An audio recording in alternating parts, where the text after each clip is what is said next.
The Galactic Council Chamber was the largest room in the known universe. Representatives from over 200 species sat in their designated seats, watching the massive holographic display that floated in the center. Today, that display showed a small blue planet covered in clouds and green lands and deep oceans. Earth. High. Arbiter Vexthan of the Corvani hegemony stood at the central podium. He was tall, covered in dark scales, with 4 arms and eyes that glowed a sickly yellow. His species had ruled a significant portion of the galaxy for 3,000 years. They had conquered dozens of worlds. They had enslaved entire civilizations. And now, they had decided that humanity was too dangerous to exist. The humans have developed nuclear weapons, Vexthan announced to the council. They have begun exploring beyond their own planet. In 200 years, perhaps less, they will have the technology to travel between stars. We cannot allow a species so violent, so aggressive, so unpredictable to join the galactic community. Ambassador Elisha of the Tellerani rose from her seat. She was a delicate being, with pale blue skin and long antennae that moved when she felt strong emotions. Her species valued peace above all things. Arbiter, the humans have shown no hostility toward any galactic species. They do not even know we exist. How can you condemn them for crimes they have not committed? Vexthan turned his glowing eyes toward her. Their own history condemns them. They wage war upon each other constantly. They destroy their own environment. They build weapons capable of ending all life on their planet. Given time, they will turn these tendencies outward. They will become a threat to us all. You cannot know this, Elisha insisted. You are punishing them for what they might do, not for what they have done. I am protecting the galaxy from a future threat. This is my duty as High Arbiter. Before anyone could respond, Vexthan pressed a button on his podium. The holographic display changed, showing 17 Corvani warships descending toward Earth. The bombardment has already begun, he said calmly. Elisha felt her heart stop. What have you done? On Earth, it was a Tuesday morning in New York City when the sky turned red. People on the streets looked up in confusion at the strange lights appearing above them. Some thought it was a meteor shower. Others thought it was some kind of military exercise. Then the first plasma bolt struck Manhattan. And 8 million people died in a single second. Admiral Nathan Cole was in the command bunker beneath the Rocky Mountains when the attack began. He was a tall man in his early 50s, with gray hair and tired eyes. He had spent his entire career preparing for wars that he hoped would never come. Now, a war had come that he had never imagined. Sir, we have impacts across the entire planet, Lieutenant Amy Porter reported. Her voice was shaking, but she kept reading from her display. New York, Los Angeles, Chicago, Houston, Philadelphia. London, Paris, Berlin, Moscow, Beijing, Tokyo. Every major population center is being hit. Nathan stared at the tactical display showing Earth from orbit. 17 unknown vessels were moving in a precise pattern, raining fire down on his world. His wife Karen and his daughter Emma were in Denver. He watched as a bright flash appeared over that city. Denver is gone, sir, Amy said quietly. Nathan could not speak. He could not breathe. Everything he loved had just been erased from existence. What are our options? He finally managed to ask. None, sir. Our missiles cannot reach orbit. Our aircraft cannot survive those energy weapons. We have nothing that can fight them. Nathan closed his eyes. He thought of Karen's smile. He thought of Emma's laugh. He thought of the world he had sworn to protect. Start documenting everything, he ordered. Record everything we can about these ships, their weapons, their tactics. If anyone survives this, they need to know what happened. The bombardment lasted for 6 hours. The Corvani were thorough. They targeted every city with a population over 100,000. They targeted military bases, industrial centers, power plants, communication hubs. They burned forests and poisoned oceans. They turned the Garden of Earth into a graveyard. When it was over, 94% of the human population was dead. 7 billion people had been murdered in a single afternoon. In the council chamber, Vex then watched the final destruction with satisfaction. It is done. The human threat has been eliminated. Lisha had tears streaming down her face. You have committed genocide. You have murdered an entire species. I have protected the galaxy. History will remember me as a hero. But history would remember something very different. Deep beneath the Pacific Ocean, the nuclear submarine Valor had survived the attack. Commander Lisa Grant sat in the captain's chair, listening to the silence on every radio frequency. There were no more cities transmitting. There were no more aircraft flying. There was nothing but static and death. Captain, we are receiving an encoded signal from the mountain bunker, her communications officer reported. It is Admiral Cole. Lisa felt a spark of hope in her chest. Put it through. Nathan's voice came through the speakers, tired and broken, but still determined. To all surviving military assets, Earth has fallen. Our families are gone. Our cities are burned. But we are not gone. I am transmitting coordinates to a rally point in the asteroid belt. Any vessel capable of reaching those coordinates should do so immediately. We are not finished. We are not defeated. We will find a way to make them pay for what they have done. Lisa looked at her crew. 62 men and women who had lost everything they ever loved. She saw grief in their eyes. She saw pain. But she also saw something else. She saw rage. Set course for the asteroid belt, she ordered. Maximum speed. Captain, that will use most of our fuel reserves. We may not be able to return. Lisa thought about her apartment in San Diego. It was ashes now. She thought about her parents in Phoenix. They were dead now. She thought about her brother, her friends, her entire life. All of it was gone. There is nothing to return to, she said. Our only future is revenge. Across the ruined Earth, other survivors were receiving the same message. Soldiers in underground bunkers. Scientists in remote research stations. Civilians in shelters that had somehow withstood the bombardment. One by one, they began making their way toward the coordinates Admiral Cole had sent. The Kovani believed they had destroyed humanity. They believed the threat was eliminated.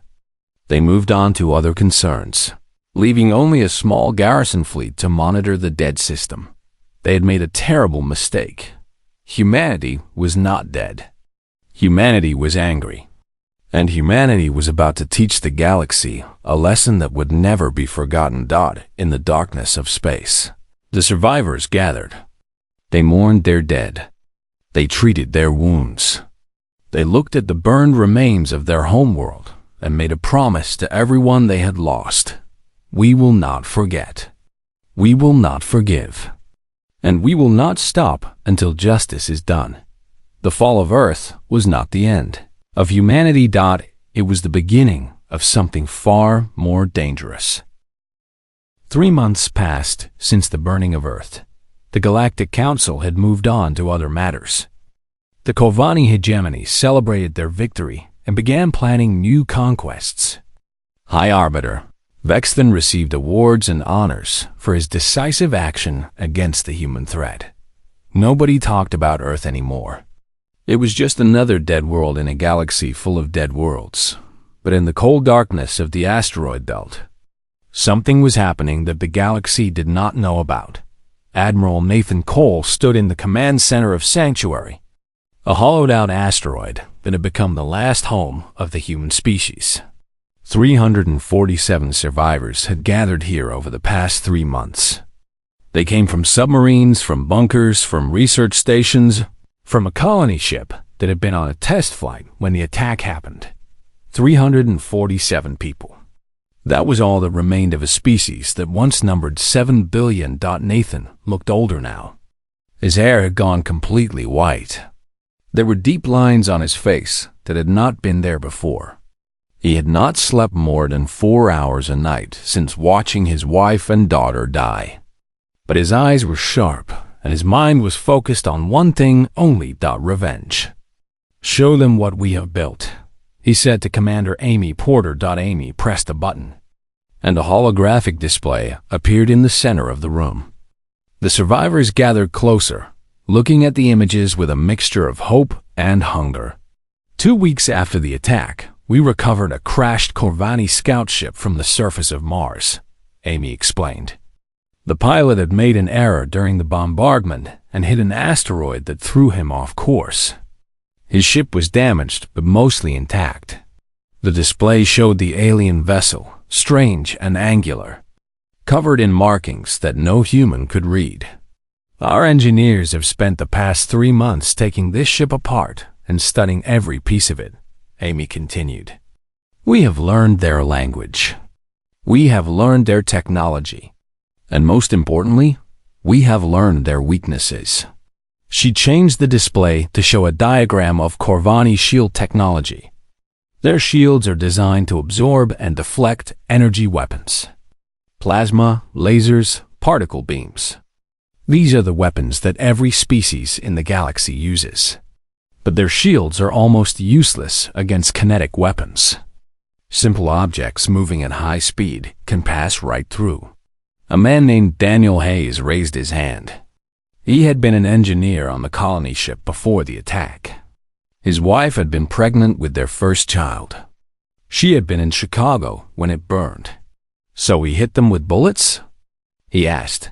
"Not exactly," Amy said. "We hit them with railguns. Magnetic accelerators that can fire tungsten projectiles at 12% of light speed. At those velocities, even a small piece of metal carries the energy of a nuclear bomb." The display changed again, showing a new kind of ship. It was ugly by any standard. Sharp angles, no curves, no decoration. Every line of its design spoke of purpose and violence. "This is the Retribution," Amy said. "The first human warship designed specifically for killing aliens.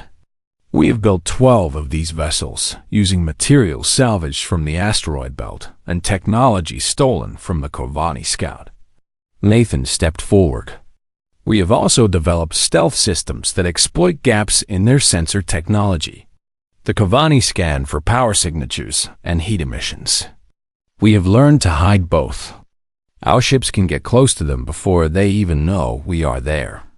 An older woman named Patricia Cole stood near the back of the room. She was Nathan's sister, a botanist who now led the team growing food in the hydroponic bays. Half of her face was covered in burn scars from escaping a collapsing shelter. "How do we fight their entire fleet with 12 ships?" she asked. "We do not fight their entire fleet," Nathan replied. "Not yet. We start small. We hit their garrison force in our system. We take their ships, their weapons, their technology. We grow stronger while they grow weaker. And when we are ready, we strike at the heart of their empire." The room was silent for a moment. Everyone was thinking about what this meant. They were going to war against a species that had ruled the galaxy for 3,000 years. A species with thousands of warships and trillions of soldiers. A species that had destroyed Earth as casually as a human might step on an insect. Then Daniel Hayes spoke again. "When do we start?" Nathan almost smiled. "Almost. Soon. But first, we need information about their fleet positions, their patrol schedules, their communication codes. And we have a friend who's going to help us get that information." He nodded to Amy, who changed the display one more time. It showed an image of Ambassador Elisha of the Telrani. "The Telrani have been secretly communicating with us since the attack," Amy explained. "Ambassador Elisha felt responsible for failing to stop the genocide. She has been sending us intelligence through a network of sympathetic aliens who work as servants in Corvani households. Can we trust her? Someone asked. She has already risked her life for us many times, Nathan said. Without her help, we would not have survived this long. The Kovani believe we are all dead. Lisha has made sure that belief continues. She has hidden evidence, deleted reports, done everything she can to give us time to prepare. On the Kovani homeworld, High Arbiter Vexton was enjoying his evening meal when a servant entered his chambers. She was a small creature from a conquered species, purchased from a slave market years ago. He barely noticed her as she refilled his drink and adjusted his cushions. He did not notice the tiny device she placed beneath his communication console. He did not know that everything he said and did was now being transmitted to a hollowed-out asteroid on the other side of the galaxy, docked back in Sanctuary. Nathan Cole reviewed the latest intelligence reports from Lisha's network. The Kovani garrison in the human system consisted of 4 warships. They were bored and careless, convinced that there was nothing left to guard against. 4 ships, Nathan said to Amy. We can take 4 ships. We can, she agreed. But when we do, they will know we are alive. They will send more ships. Many more. I know. That is why we need to make our first strike count. We need to capture at least one of those ships intact. We need their navigation data, their communication codes, their star charts, everything. Amy nodded. The crew's ready. They have been training for this moment since they arrived. Everyone knows what we are fighting for. Nathan looked at the small window that showed the stars outside the asteroid. Somewhere out there was the Kovani homeworld. Somewhere out there were the creatures who had murdered his family and his species. 347 people against the Galactic Empire, he said quietly. Everyone says we cannot win. Everyone said we could not survive the bombardment, Amy replied. They were wrong about that too. Nathan turned back to face his command center. Around him, survivors worked at their stations, preparing for the battle to come. They were scientists and soldiers, engineers and doctors, farmers and teachers. They had lost everything. They had nothing left except each other and their burning desire for justice. In 1 week, we attacked the garrison, Nathan announced. Spread the word to all departments. Final preparations begin now. The room erupted in activity as people rushed to complete their tasks. Weapons were tested. Ships were fueled. Battle plans were reviewed and refined. Humanity was about to announce to the galaxy that they were still alive. And the galaxy was about to learn that some species do not die quietly. Commander Grathnak was bored. He had been stationed in the human system for 3 months, guarding a collection of dead planets and burned cities. There was nothing to do. There was nothing to see. Just empty space and the occasional piece of debris floating past his view screen. He commanded 4 Kovani warships, each one capable of destroying a small moon. It was a waste of military resources, he thought. The humans were all dead. He had watched them die.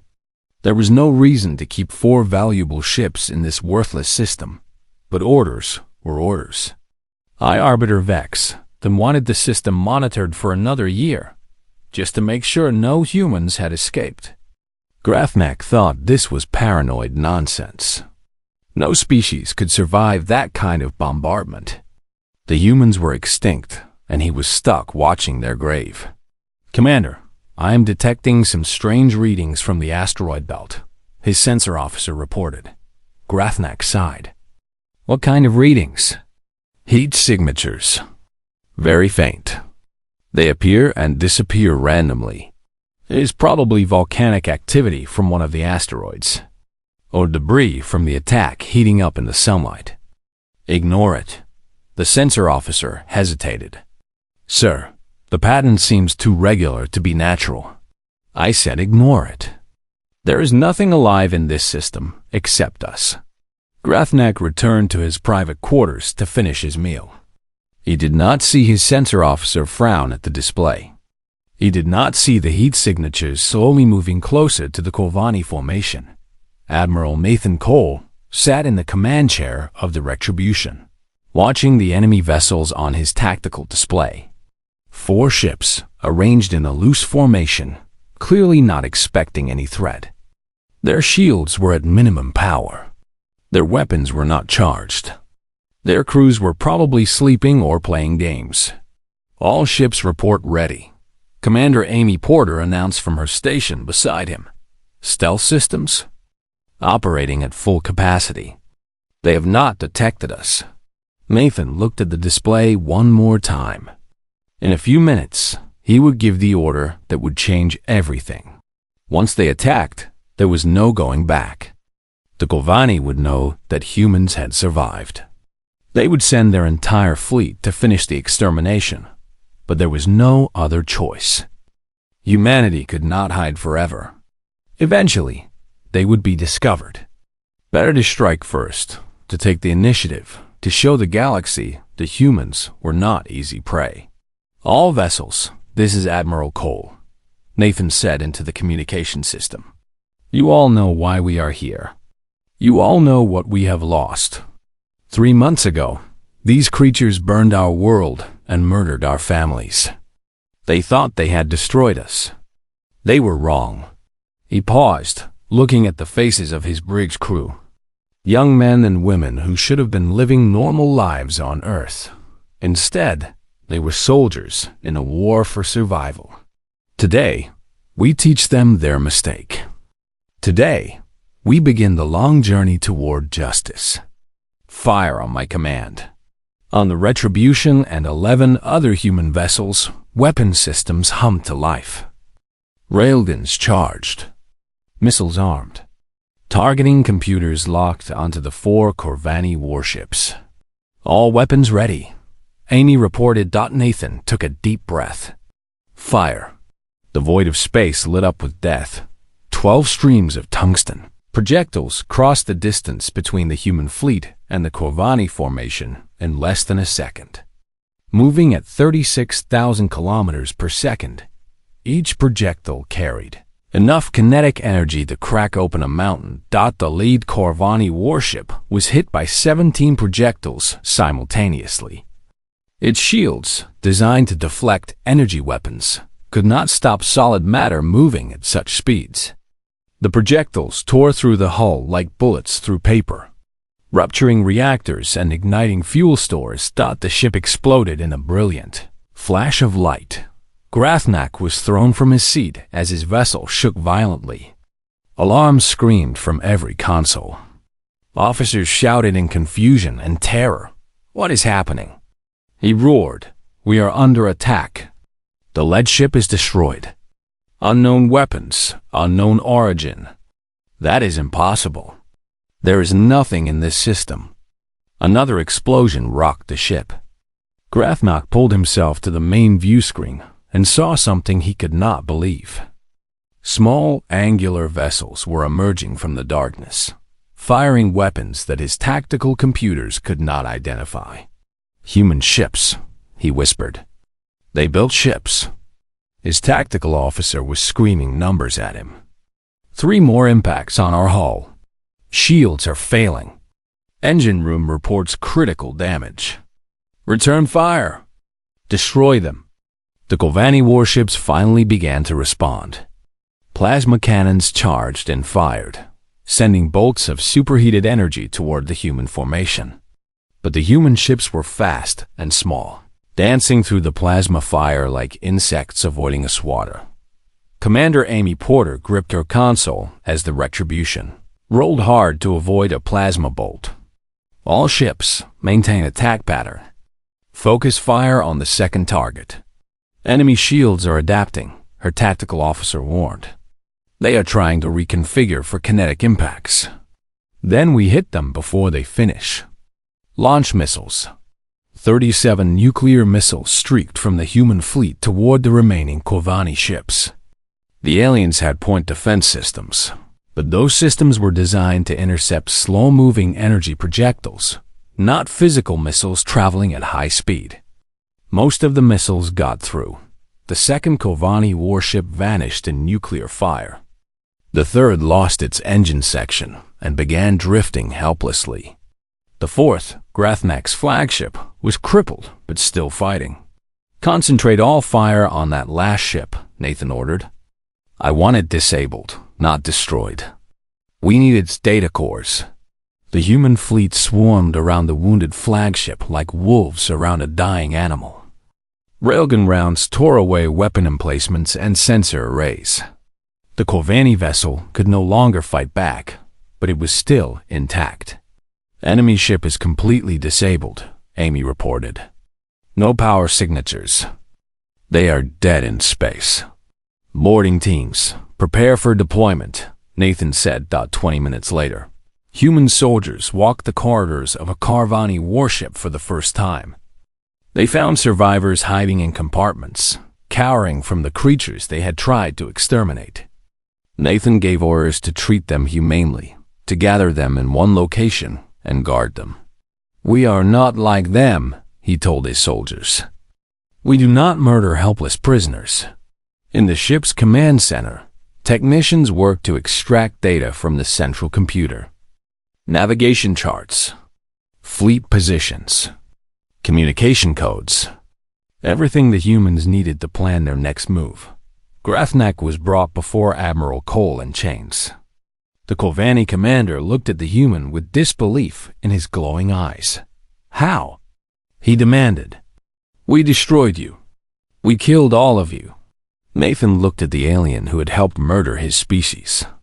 He felt rage burning in his chest, demanding violence, demanding revenge. It would be so easy to kill this creature. So satisfying. But he did not. He was better than that. He had to be better than that. "You killed most of us," Nathan said quietly. "But not all. And the ones who survived have been preparing for this moment. You made us into this. You created the enemy you feared. The hegemony will send the entire fleet. They will hunt you down and finish what we started. Let them come. We will be ready." Nathan turned away from the prisoner and looked at the data scrolling across the captured computer screens. Star charts, fleet deployments, the location of the Kovanni homeworld. "How long until the hegemony learns what happened here?" he asked Amy. "Their next scheduled check-in is in 3 weeks. That is how long we have before they realize their garrison has been destroyed. 3 weeks. 3 weeks to prepare for the real battle. 3 weeks to become strong enough to face whatever the Kovanni sent against them." Nathan looked out the viewport at the burned earth in the distance. His home, his grave. "Then we have work to do," he said. "All ships begin salvage operations. I want everything useful stripped from these vessels. We are going to need every advantage we can get." The first strike was over. The real war was about to begin. The third fleet of the Kovanni hegemony was the most powerful military force in the galaxy. 42 warships, each one capable of destroying a planet. 50,000 soldiers, each one trained from birth to fight and kill. They had conquered 17 species. They had never been defeated. Fleet Admiral Korath stood on the command bridge of his flagship. The eternal victory, watching the stars streak past as his fleet traveled faster than light toward the human system. He was ancient by Kovanni standards, over 200 years old, with scales that had turned silver from age and eyes that had seen 1,000 battles. He was not worried about this mission. How could he be? He was sending 42 warships against a handful of survivors hiding in an asteroid belt. It would not be a battle. It would be an extermination. "Admiral, we will arrive in the human system in approximately 4 hours, his navigation officer reported. "Good. Signal all ships to prepare for combat operations. I want full weapon readiness when we exit faster than light travel." Korath settled into his command chair and allowed himself to relax. This would be easy. In the asteroid belt, Admiral Nathan Cole watched the long-range sensors tracking the approaching enemy fleet. 42 contacts. More firepower than humanity had ever seen in one place. Enough to sterilize every rock in the solar system 10 times over. They are not taking any chances, Commander Amy Porter observed. Would you, after what we did to their garrison? Nathan studied the tactical display, running calculations in his head. His fleet had grown in the 3 weeks since the first strike. They had captured 2 more Kavani vessels from a supply convoy, repaired the damaged ships from the garrison battle, and built 4 new warships using salvaged materials. He now had 18 combat vessels, 18 against 42. The odds were terrible, but Nathan had one advantage that the Corvani did not expect. "Show me the current position of our fleet," he ordered. The display updated to show human ships spread throughout the asteroid belt, decoys, powered-down vessels projecting heat, signatures, and false sensor readings. The Corvani would see exactly what they expected to see, a primitive enemy hiding among the rocks. "And show me our real position." The display changed again. Now it showed 18 human warships holding position behind Neptune, the outermost planet of the solar system, completely hidden from Corvani sensors by the gas giant's massive bulk. "They will enter the system expecting us to be in the asteroid belt," Nathan explained. "They will turn their fleet toward the decoys, presenting their rear to us. And then we hit them from behind where their shields are weakest and their weapons cannot track." "It is a good plan," Amy said. "But 42 ships is still a lot. Even with surprise, we cannot destroy them all. We do not need to destroy them all. We need to hurt them badly enough that they retreat. We need to show them that fighting us will cost more than they are willing to pay." The hours passed slowly. Every human on every ship knew that the greatest battle in their species' history was about to begin. Many wrote letters to loved ones who were already dead, saying the things they wished they had said before the end. Others sat in silence, remembering the world they had lost. Nathan Cole sat alone in his quarters, looking at a photograph of his wife and daughter. The image had been stored on his personal device, one of the few things he had taken into the bunker when the attack began. Karen smiled at him from the picture, her arm around Emma, both of them happy and alive. "I am doing this for you," he said quietly, "for everyone they took from us." Then the alarm sounded, and it was time for war. The Third Fleet emerged from faster-than-light travel in perfect formation. Korath immediately ordered his sensors to scan the system. "Contact confirmed in the asteroid belt," his tactical officer reported. "Multiple heat signatures. The humans are exactly where intelligence predicted." Korath smiled, showing rows of sharp teeth. "Move the fleet into bombardment position. We will burn out every rock in that belt until nothing survives." The 42 Corvani warships turned as one, their engines flaring bright as they accelerated toward the asteroid belt. Their shields oriented forward, their weapons charged and ready to fire. They did not look behind them. From the shadow of Neptune, the human fleet emerged like ghosts. 18 vessels running silent, their crews operating in near-total darkness to minimize any emissions that might give them away. They fell into formation behind the Corvani fleet, matching their speed. "Getting closer and closer. Range to enemy fleet," Nathan asked. 15,000 kilometers in closing.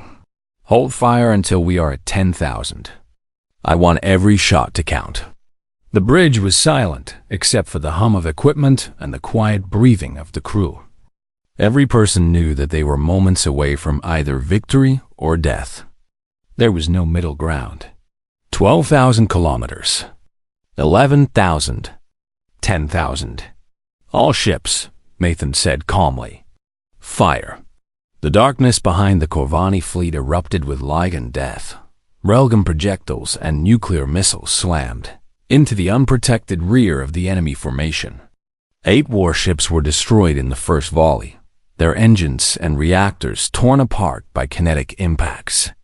Another 5 took critical damage, spinning out of formation with fires burning along their hulls.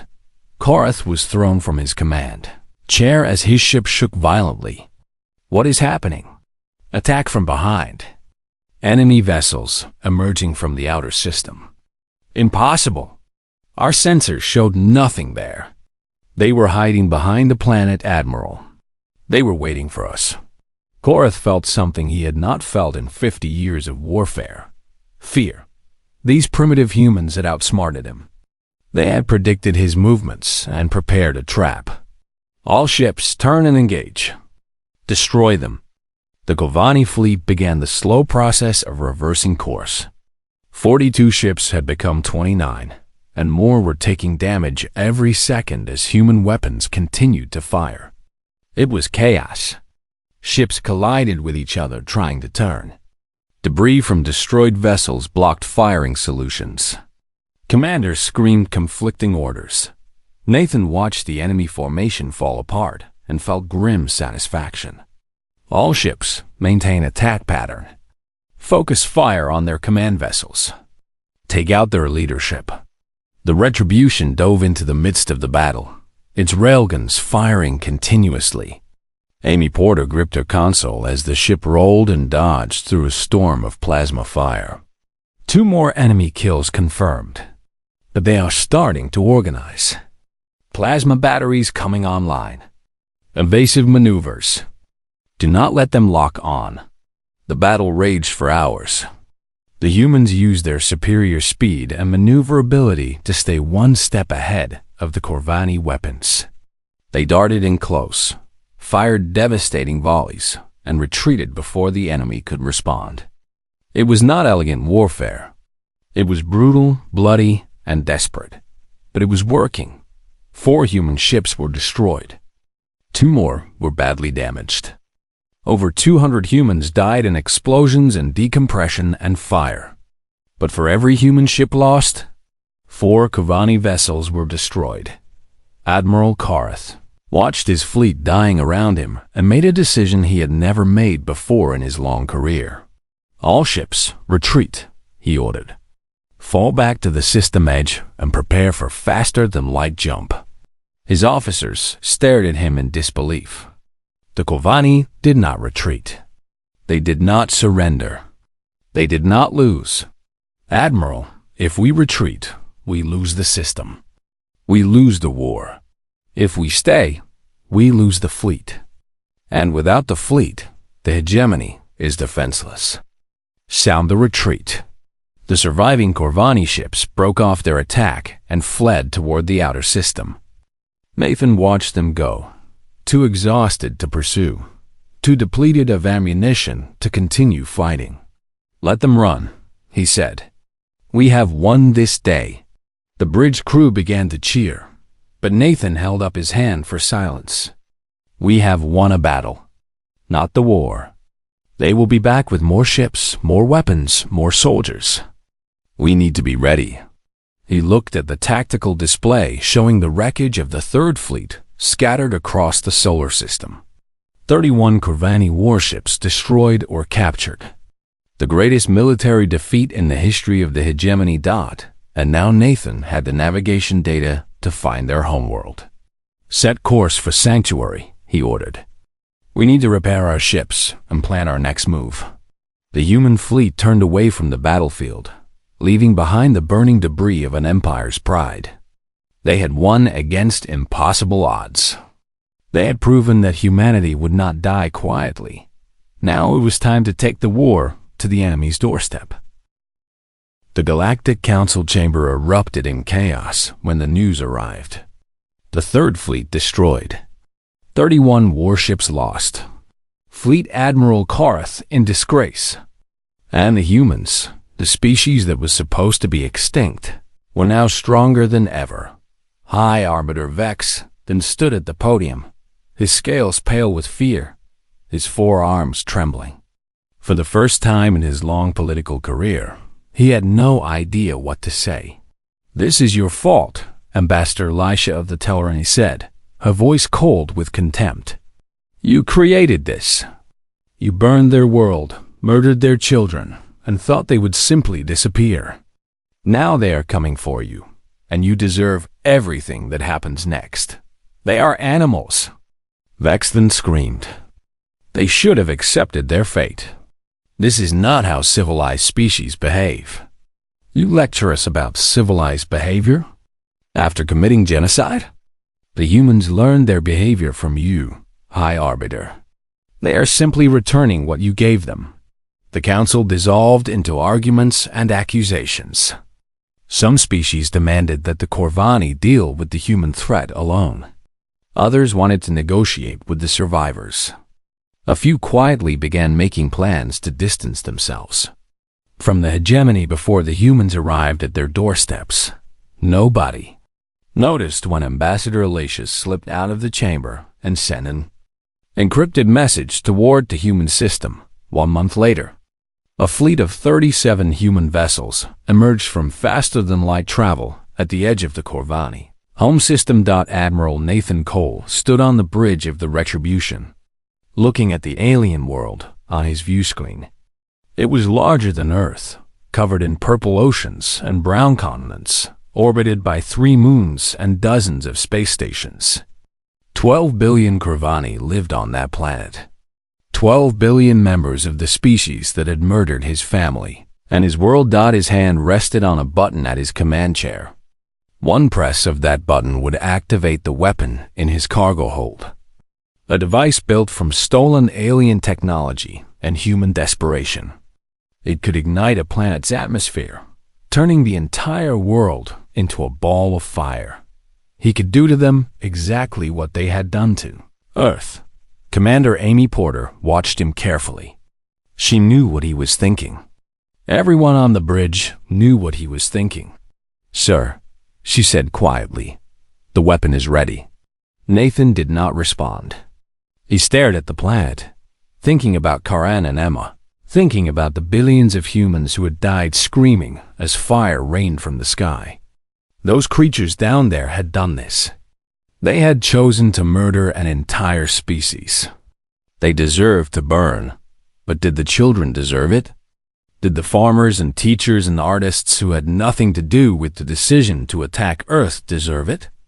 Did killing 12 billion more people bring back the 7 billion who had already died? Nathan closed his eyes and saw his daughter's face. Emma had been 8 years old when she died. She loved butterflies and ice cream and stories about princesses. She had never hurt anyone in her short life. What would she think if she could see him now? Would she be proud of her father for burning a world full of children just like her? "Open a channel to the planet's surface," Nathan said. Amy looked surprised but followed the order. Within moments, Nathan's voice was being broadcast to every communication system on the Corvani homeworld. "This is Admiral Nathan Cole of the Human Remnant Fleet. 3 months ago, your leaders burned our world without warning, without mercy, without cause. 7 billion of our people died in fire. Our cities are ash. Our families are ghosts. Everything we loved was taken from us in a single afternoon." He paused, letting the words sink in. "We have the capability to do the same to you. Right now. One command from me, and your species ends the way you tried to end ours. 12 billion Corvani would die, and the galaxy would call it justice." Across the planet, millions of aliens looked up at their sky, waiting for death to fall. Parents held their children. Soldiers gripped their weapons helplessly. Leaders prayed to gods they did not really believe in. "But we are not you," Nathan continued. "We did not cross the stars to become monsters. We did not survive genocide only to commit genocide ourselves. Humanity is better than that. I have to believe that humanity is better than that." He opened his eyes and looked at the planet one more time. "We have already destroyed your military capability. Your fleets are gone. Your weapons platforms are debris. You will never again have the power to threaten another species the way you threatened us. That is your punishment. That is your consequence." But we will not murder your children to avenge our own." The bridge was completely silent. Nathan could feel the eyes of his crew on him, some agreeing, some disagreeing, all of them waiting to see what would happen next. "This is your one chance. Surrender your government. Accept the terms that will be transmitted to your leaders. Allow us to establish permanent oversight of your military capabilities. Do these things, and your species survives. Refuse, and we will revisit this conversation with different conclusions." He cut the communication channel and looked at Amy. "Now we wait." The waiting was almost unbearable. Minutes stretched into hours.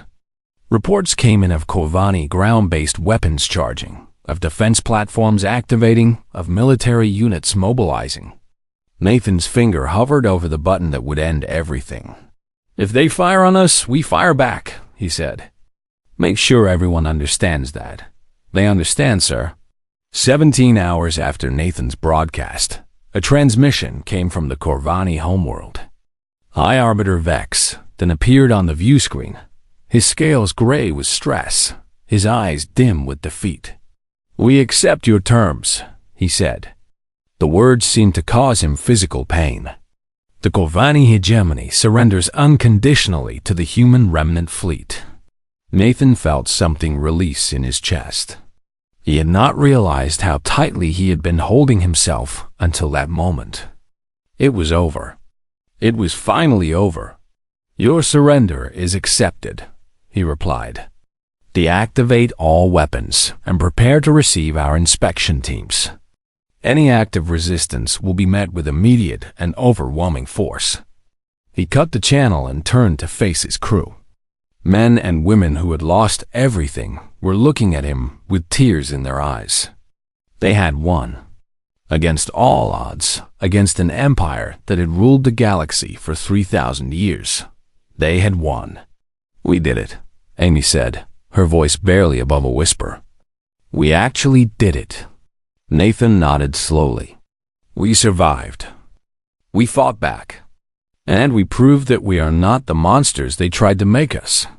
In the weeks that followed, the galaxy changed in ways that nobody could have predicted. The Corvani hegemony was dismantled. Their conquered species were freed.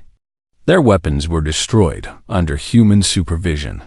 The Galactic Council formally welcomed humanity as a full member species, not out of friendship, but out of respect and fear. They had seen what humans could do when pushed to the edge. Nobody wanted to be the next species to make that mistake. Ambassador Elisha was the first to officially greet Admiral Nathan Cole at the council chamber. She bowed deeply, her antennae lowered in respect. "I am sorry for what was done to your people," she said. "I tried to stop it. I failed. You helped us survive," Nathan replied. "Without your intelligence and support, we would have died in that asteroid belt. You did not fail. You gave us hope when we had none." He turned to address the gathered representatives of 200 species. "Humanity did not ask to join your galaxy this way. We came in peace, curious about the universe, hoping to make friends among the stars. You answered with fire and death. But we are still here. We rebuilt ourselves from ashes. We turned our grief into strength and our rage into purpose." His voice grew stronger, filling the chamber. "Let every species understand this. Humanity will not be exterminated.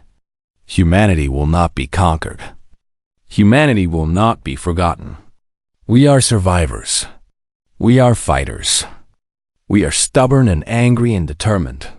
And now we are your equals." He looked at the faces watching him, some with fear, some with respect, some with something that might have been admiration. "We do not want war. We do not want empire. We want what we have always wanted. The chance to live, to grow, to explore, to become something greater than we are. Give us that chance, and we will be the best friends you have ever had. Take that chance away, and we will be the worst enemies you have ever faced." He paused, letting the silence stretch. "The choice is yours." In the years that followed, Humanity spread across the stars. They built colonies on distant worlds. They developed technologies that amazed even the oldest species. They became diplomats and traders and explorers and scientists, but they never forgot what had been done to them. Every year, on the anniversary of the burning of Earth, every human colony observed a moment of silence. They remembered the dead. They remembered the struggle.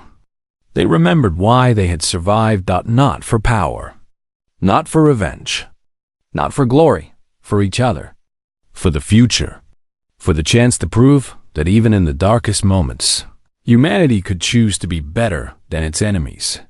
The Galactic Council had watched in horror as Earth burned. Then humanity had unleashed devastation upon those who had wronged them. But the greatest devastation was not the destruction of fleets or the fall of empires. It was the destruction of the belief that some species were meant to be victims. Humanity had rewritten the rules of the galaxy, and the galaxy would never be the same.